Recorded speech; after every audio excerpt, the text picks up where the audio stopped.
When the fuck are you gonna come out? F you, Victor. Hello everybody, this is Bebby and I'm back with part 2 of the ultimate Stardew Valley expansion. I didn't expect to come out with the second part so soon, but I actually ran out of storage for all my recorded videos on my computer. Anyways, I know that all we did in spring of year 1 is just meet the villagers and fish, but I swear, we start getting shit done in summer. So if you guys are interested in watching how summer of year 1 pans out, stick around, grab a coffee or a meal, and enjoy. Day 1 of summer, and my steel axe is ready for pickup at Clint's. Day 1 always sucks because the new season fucks up your field, so I'm gonna redo my crop field as well as clean up some of the debris. Then I go to Pierre's to buy some blueberry seeds, melon seeds, pepper seeds, and corn seeds for the community center. After picking up my steel axe, I'm going to upgrade my pickaxe, and then head straight back to the farm to fertilize and plant my seeds. It's only year 1, so our energy bar is still low as shit, so I have to eat some spring onions. Wow, my energy level went up so much. Afterwards, I went straight to Ridgeside Village to forage the new items. By the way, Irene and Pika love the Ridgewild apple. Before I leave to meet Geo, I'm going to drop off the apple to Pika and go to my romantic rendezvous with Geo. Jokes, I actually tried to forage in this area, but I got so scared, so I left. On my way home, I ran into Yuma, and I thought he deserved a gift today, so I gave him a Mountain Chico. I had a little bit of energy left at the end of the day, so I decided to clean up the farm a little more. Day 2, I wake up to a letter from Jojamar saying that they got rid of the landslide in the mountain. And look at the way my energy just depletes by half, because I watered my damn crops. Anyways, I'm going to forage my way to the mountain lake so I can fish for sturgeon. Appropriately this time because it's summer. While I didn't catch a sturgeon, I was able to get all the forageables I need to complete the summer foraging bundle. And with this completion, I was able to unlock the vault bundles, which we need to complete in order to unlock the bus that takes us to Skull Cavern. Now, I am one persistent fish, so I'm gonna keep trying until I get a sturgeon. And guess what? We got a sturgeon! This was actually only my second attempt, so I don't understand why I'm so relieved. But I actually continued fishing in the ocean because we have no money. Then I immediately went to sell the fish because I fucking hate them. That's why I eat them. Day 3, Susan comes to introduce herself as the person who was stuck behind the landslide, and then we also get a quest from Mayor Lewis to find his purple shorts that definitely is not at Marnie's. But if you really think about it, Mayor Lewis is dumb as shit because if his boxers aren't at his place, where else would they be? Unless he has other bitches. Oh my god, does he have other— Oh my god! I picked up my pickaxe and processed some geodes before I had the displeasure of seeing Morris and Mayor Lewis in the same frame again. Honestly, Lewis complains a lot for somebody who doesn't do jack shit for the town. After seeing that mess, I donated my goods to the museum and got my very first starfruit seed. Afterwards, I headed straight to the mine because we're only on level 66, but we did get our hands on a master slingshot at level 70. It was also a good luck day, so we were able to get our hands on another diamond, which we are once again not going to donate to the museum because we are fucking poor. After reaching level 80, we get our Firewalker boots, and then we descend further into the mines, reaching level 85 and finding another diamond. I'm still not gonna give it to the museum. After this long, arduous day, we reach level 5 in mining and I choose the geologist profession because everything is better in pairs. Day 4 was another good luck day, and it was raining as well, so we didn't have to tend to our crops, and I sold my diamonds before leaving to the mines. Guys, I cannot express my disdain for the lava levels in the mines. I hate it so much. Monsters are strong as shit and the ores are hard to break. But I did get my hands on the obsidian edge, which is a cute pink paw. And I also reached the end of the mine, so I get a star drop. And then I got a little cocky and thought that I could get a lava yell, but I just got a soggy newspaper. Day 5, we wake up to a single battery pack because we are lacking the resources to make any more lightning rods. And then we get to meet Kimpoy and Malaya, a couple who's been away from Ridgeside Village for way too long to the point where they don't know where the cable car is. But you know what, whatever, I'm gonna cut them some slack because, well, I don't know about Malaya, but Kimpoy's a very nice man. Then I'm going to gift my foraged items because power of friendship! It's also a Friday, so that means the traveling merchant is here and I'm gonna buy a rare seed because we need a sweet gem berry to offer to the gorilla statue in the secret woods to get that star drop. Then I'm going to forage in the extension of the Cindersap Forest that was introduced in Stardew Valley Expanded before, well, deforestation! Look, we hated trees so much we leveled up in foraging. Day 6, I wake up to Kimpoy introducing himself and his business in town. If you can afford the trees, his trees are a must. Then I harvest some peppers, which I'm definitely not going to give to Shane because I fucking hate Shane, but I will give them to Mayor Lewis for some reason. I think it's because he gives a recipe. Wait, fuck, I think Shane gives a recipe too. Damn, I have to give him some peppers. Time to forage. By the way, Maddie, Kenny, Trini, and Jarek all love Blue Mountain Hokkaidos. I go gift all my foraged items because power of friendship. But honestly, the people from Ridgeside Village have been quite disappointing because none of them ever send me gifts. It's like these fuckers don't know friendship etiquette, like give and take. I'm now frustrated, so I'm going to sacrifice some fish. Also, when it gets late, I try to get my energy low at the farm so I don't get to bed late. Day 7, I water my crops and drop off the battery at the tunnel. Do you think there's a sexy Mr. Key mod? Anyways, I drop off some goods at the community center before completing the Adventures bundle. Okay, this part, I admit that I'm a dumbass. This is like the 3rd time making this mistake. I keep mistaking radishes for beets. Fool me once, shame on you. Fool me twice, I'm dumb as shit. By the way, you guys, Mr. Aguar is one of the first people you should be befriending in Ridgeside Village. And yay, we completed the Geologist bundle. Day 8, I water my crops like a good girl before heading to the community center to drop off some goods. And then here we unlock the Blacksmith's bundle. Yeah, little Junimo dance. We unlock the minecarts like this. And wow, look, the boiler room is so clean now. Honestly, this kind of pisses me off because this is something Mayor Lewis should be doing. Time to break some motherfucking geodes so we can donate some minerals to the museum. And then I go straight to fishing because in order to complete the vault bundles, we need a shitload of money. I just need a red snapper to complete the ocean fish bundle. Still got some time left, and I got a glowstone ring now so I can actually see when I'm foraging in the dark. And don't you forget that the best way to earn money in the beginning of a new save file is to traffic fish. And maybe kill some trees for a side gig. Here are the Junimos rebuilding the minecarts. Lewis, you wish you could be this useful. Day 9, our peppers are ready for harvest, so I'm just going to pick them before I give them to Lewis. And here, I'm gonna place the furnace I got from the community center. 작은 고추가 맵다. Then I'm gonna go buy sunflower seeds because I need a sunflower for the bulletin board bundle. Then I do my usual foraging at Ridgeside and then dropping these items off to different villagers. Shiro's the first marriage victim. I checked my fruit bat cave to get any fruits that I can use for the community bundles and I got an orange. After killing some trees, I made some tappers to put on the maple and oak tree outside of my farm so I can get some oak resin and maple syrup. Day 10, my tomatoes are ready, so I harvested them and watered my crops before heading to the community center. I dropped off an orange, tomato, blackberry, and wild plum before heading off to the mine. I went back to the lower levels to get some more copper ore as well as kill slimes because I am trying to reach 1,000 slimes quick to get that slime charmer ring. After a long day at the mines, I sell my goods and go to bed. Day 11, I water my crops and go straight to Ridgeside Village to forage.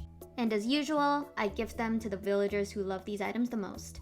Then I stumble across this heart event with Sunny where he explains he was saved by the fox spirit as a little boy when he got lost in the Ridge Forest. One day, I'm going to drag Sunny down into the mines with me and leave him there. Hey, before he has to face the monsters at Ridge Forest, he might as well get some exposure therapy in the mines. I also don't know what happened here. My fingers just started spazzing. Mom, I got some space boots! I also got lucky and got a mushroom floor. By the way, if anybody wants to befriend Marlin, save all your damn mushrooms. You'll need them to make life elixirs, which are his favorite gift. And I finally cleared the mines and received the Skull Cavern key. With this, I reached level 6 in mining and received the new crafting recipe for the bomb. Day 12, the blueberries are ready for harvest and I go straight to the community center to drop off some goods. We also have some artifacts to give to the museum, but we have geodes, so we're gonna go straight to Clint's, break some geodes, and then go right back to the museum. We donated quite a bit, so we did get some new rewards, and I got my hands on some pumpkin seeds. It's also Friday, so the traveling merchant is here, but she of course did not have anything for me today, so I'm gonna go to Pierre's and buy some melon seeds instead. Afterwards, I go straight to Ridgeside Village to forage and gift the villagers their loved items. Then I go back home to plant the melon seeds I bought from Pierre's. I also still had a lot of energy left and it would honestly be a waste not to use it, so I cleaned up my farm. Day 13, the melons are ready and it's raining so I don't have to water any crops. And then we complete the summer crops bundle at the community center. I also accepted a request from Pam on the help wanted board, but honestly, where does she even get the money to pay for that help? Like, she's an unemployed alcoholic who still has a tab open at the saloon. Anyways, it was raining so I caught a red snapper and completed the ocean fish bundle. I plant the seeds that I bought from Pierre's earlier in the day before I head to the secret woods to kill some slimes and also fish for the wood skip we need to complete the exotic fish bundle. Also, look at these cool new berries you can forage at the secret woods.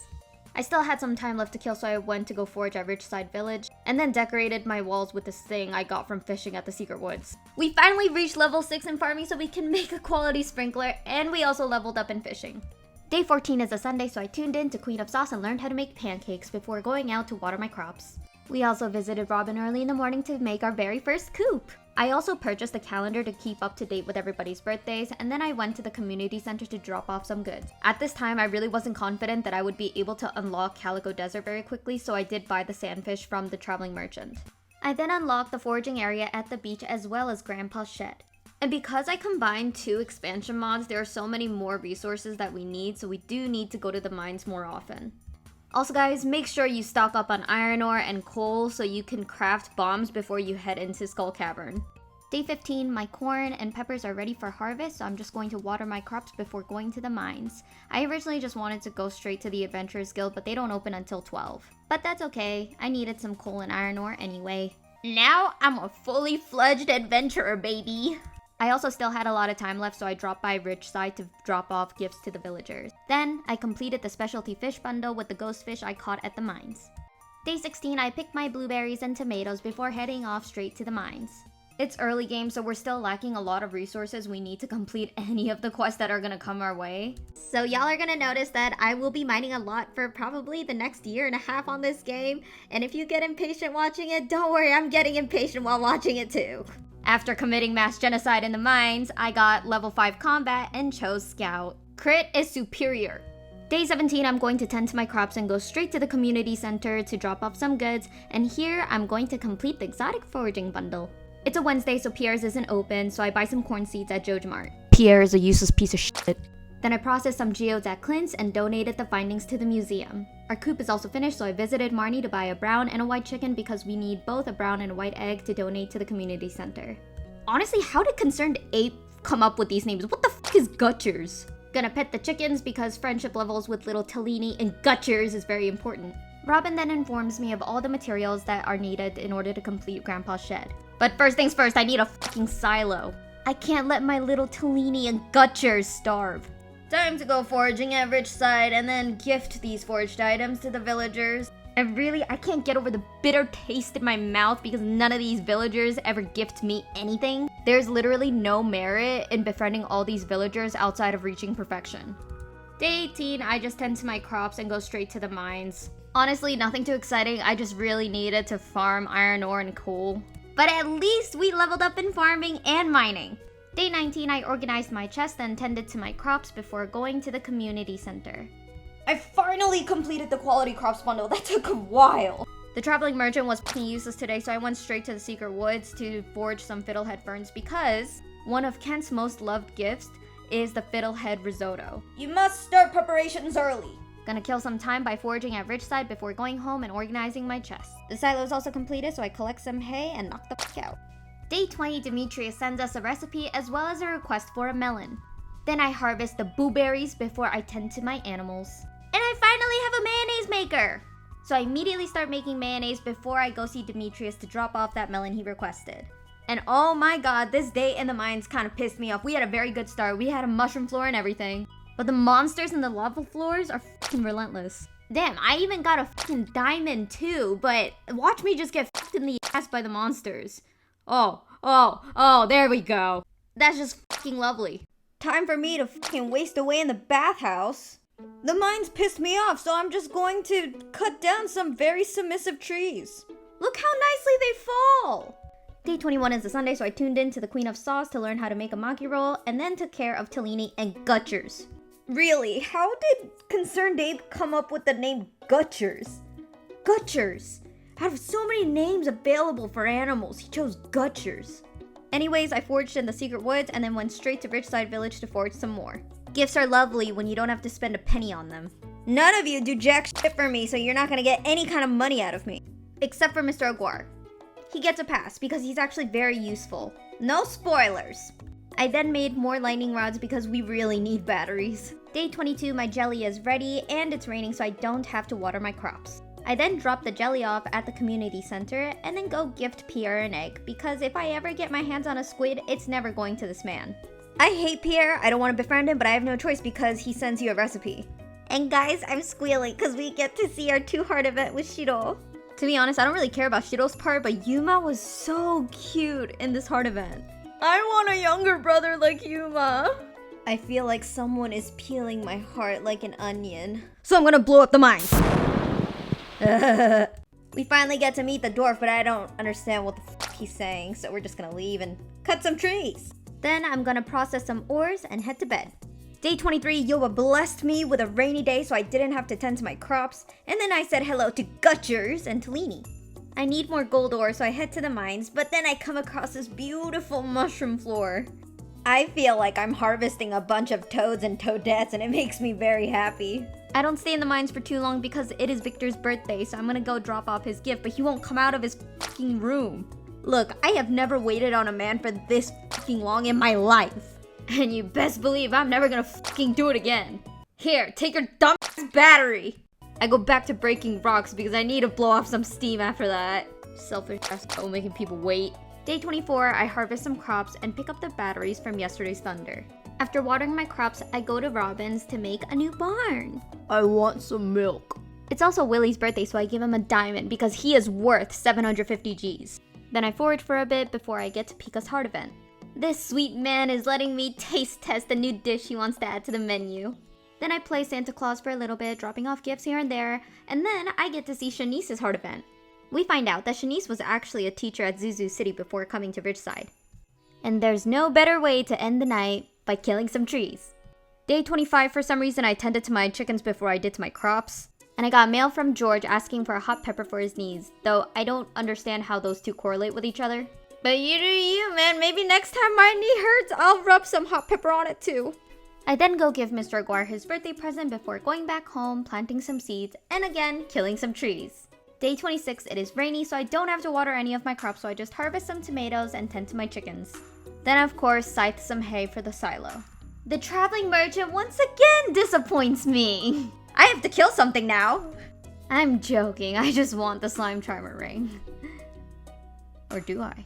Yeah, hack that shit, baby. Gonna organize my chest and go straight to the community center to finish the construction bundle as well as put some money into the vault. This should have been Lewis's money. Day 27, I harvest some crops and also only water the ones that will still grow in the fall season. At this time, energy is scarce. I am not trying to waste it on anything. I then go to Ridgeside Village to forage a little bit so I have things to gift. Did you know Evelyn and George go on a date every Saturday?